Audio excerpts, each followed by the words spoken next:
Olá, pessoal! Na nossa aula do dia de hoje, a gente vai discutir a aprovação pelo Conselho Nacional de Educação e pela implementação da Base Nacional Curricular do Ensino Fundamental no nosso país.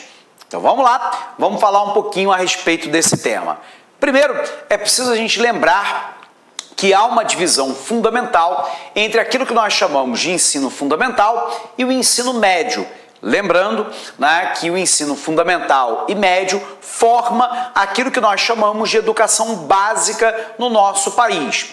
Uma discussão antiga também seria a inclusão da educação pré-escolar e também das creches para a mãe trabalhadora dentro do sistema de educação básica dentro do nosso país. Mas, infelizmente, isso ainda não aconteceu. O ponto fundamental é que havia uma discussão longa no Brasil que era a respeito da criação de uma base nacional curricular comum que pegasse o ensino fundamental e o ensino médio. O que nós temos aprovado no momento atual é essa base para o ensino fundamental e não para o ensino médio. Qual é a alegação de uma criação de uma base nacional curricular? É que o Brasil tem uma grande extensão territorial. Nós temos uma grande diversidade de realidades no nosso país.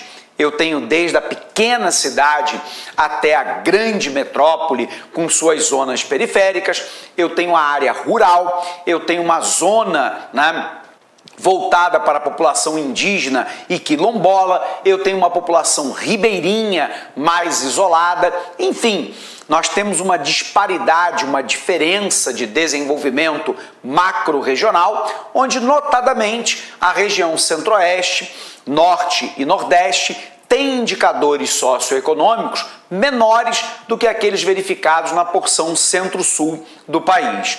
Diante desse cenário, muitos educadores passaram a defender a necessidade de uma base nacional curricular que levasse em consideração, obviamente, as peculiaridades macro-regionais, se nós tivermos uma escola no meio rural ou no meio urbano, se no meio urbano, numa cidade pequena ou numa grande metrópole, na adaptação da educação brasileira a uma educação para comunidades indígenas e para comunidades quilombolas, dentre outras. Não obstante todas essas particularidades de características culturais multifacetadas de maneira macro-regional e dependendo da população onde é que ela se encontra e qual é a sua base étnica, por exemplo, como no caso dos indígenas, havia necessidade da criação de uma base comum que indicasse, por exemplo, quais disciplinas deveriam ser ensinadas e mais ou menos o conteúdo a ser aplicado a cada uma dessas disciplinas, determinando quais as competências que o aluno deveria apresentar após o período de escolarização em cada uma das séries. Da mesma maneira que a Base Nacional Curricular deveria ter estabelecido objetivos, prioridades e metas relacionadas, por exemplo, à alfabetização. Bom, diante desse cenário, o que foi aprovado no Brasil no momento atual? A Base Nacional Curricular para a Educação Fundamental, que vai do primeiro ano até o quinto ano, a chamada Educação Fundamental 1, e do sexto ao nono ano, chamado de Educação Fundamental 2. Ainda se encontra em apreciação a Base Nacional Curricular para o ensino médio. E aqui nós temos algumas questões que são consideradas relativamente problemáticas nessa Base Nacional Curricular. A primeira dessas questões diz respeito à inclusão do ensino religioso para o ensino fundamental. A alegação é de que o ensino religioso ele é um ensino transversal, portanto, que pega teoricamente todos os grupos religiosos, pelo menos os chamados grupos principais no nosso país, que a discussão é uma discussão de tolerância, mostrando as várias religiões, mostrando os seus princípios éticos e morais, permitindo, a criação de uma cultura, de tolerância, de respeito e não de animosidade, que permitisse ao aluno um mínimo de base de compreensão do fenômeno religioso. Aliás, recentemente, o Supremo Tribunal Federal decidiu que o ensino religioso confessional, aquele direcionado para uma religião específica, não fere a Constituição brasileira. Bom, diante disso, nós tínhamos um outro grupo com uma posição diametralmente oposta, que vai alegar que a religião é um fenômeno social, mas que o espaço da escola não deva ser um espaço de discussão de origem religiosa, sobretudo confessional. Embora eles não neguem, talvez, a necessidade ou o direito dessa criança de ter uma formação religiosa, eles alegam que essa formação deva ser praticada no âmbito das igrejas, no âmbito das confissões religiosas, no âmbito domiciliar da formação dada, herdada, constituída pelos próprios pais e não no ambiente educacional.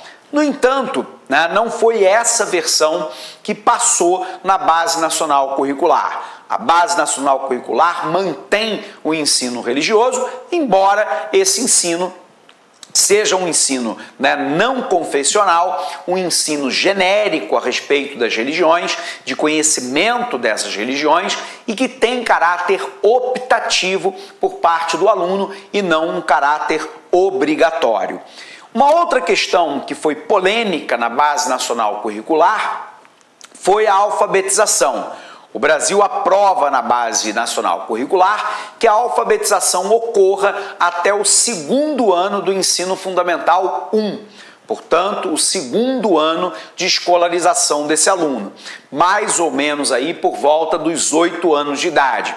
Enquanto que, por exemplo, inúmeros educadores defendiam que nós deveríamos ter a alfabetização no 1º ano de escolarização, como aliás é normal em países considerados centrais e desenvolvidos, e que, portanto, a alfabetização deveria acontecer aos 7 anos, mais especificamente entre 6 e 7 anos, e não aos 8 anos. Mas a Base Nacional Curricular, de novo, focou a alfabetização em 8 anos, é um avanço no nosso país, mas é um avanço que para muitos ainda fica aquém daquilo que seria desejável.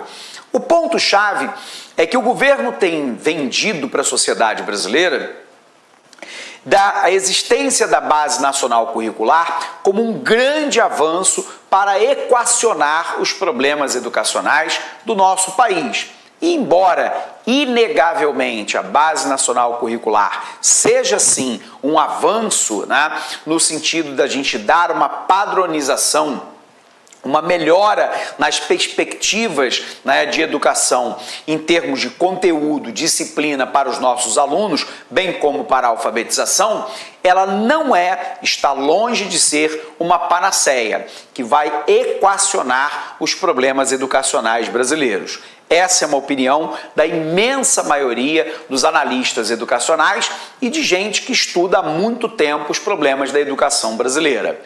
A educação brasileira tem um rendimento sofrível, quando avaliada, por exemplo, por indicadores internos no nosso país. Basta a gente ver os resultados que muitas vezes são obtidos no Exame Nacional do Ensino Médio ou ainda em avaliações que são realizadas no ensino fundamental.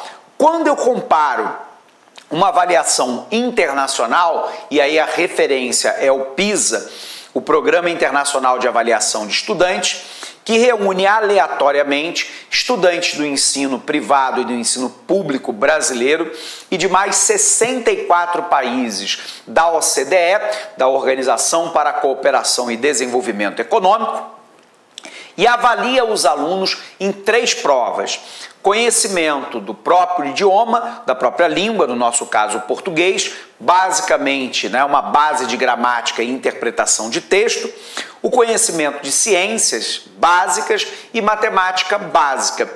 Resultado: no último exame do PISA, de 65 países, o Brasil tirou a 63ª posição. posição de número 63, o que mostra a ampla falência do sistema educacional brasileiro. E aí a crítica que muitos educadores fazem a respeito do governo, porque eu lanço uma base nacional curricular comum, que obviamente é um avanço. Olá, meus amigos, minhas amigas, sou o professor Luiz Antônio Carvalho e com muito prazer, muita satisfação, estou aqui para fazer um convite muito especial. Olha só, o concurso do IBGE está em processo de autorização. Nós acreditamos que brevemente essa autorização já seja realizada. E nós estamos convidando você para estudar com planejamento, com antecedência e foco para esse concurso. Para você aí, você deve saber disso, aqueles alunos que começam a estudar com antecedência, com planejamento, com foco, serão os alunos aí que terão maiores chances de ser aprovados, ou seja, que aqueles alunos que ficarão competitivos. E nós, aqui da Lá Concursos, nós estamos fazendo um super curso pré-edital. Este curso nosso tem um período de acesso um pouco mais longo, são 180 dias. Durante esse período, você poderá assistir quantas vezes quiser e na hora que desejar o curso. Tá certo? Você vai receber todas essas atualizações. Lembro muito bem que no último concurso que teve em 2016, nós aqui da LAC, nós fizemos um super curso, fomos campeões aí de aprovação de resultado. Então, espero vocês aqui na LAC Concurso com o nosso super curso pré-edital para o INSS, não, para o IBGE 2018. Forte abraço, espero vocês. Fui, tchau. Clique lá.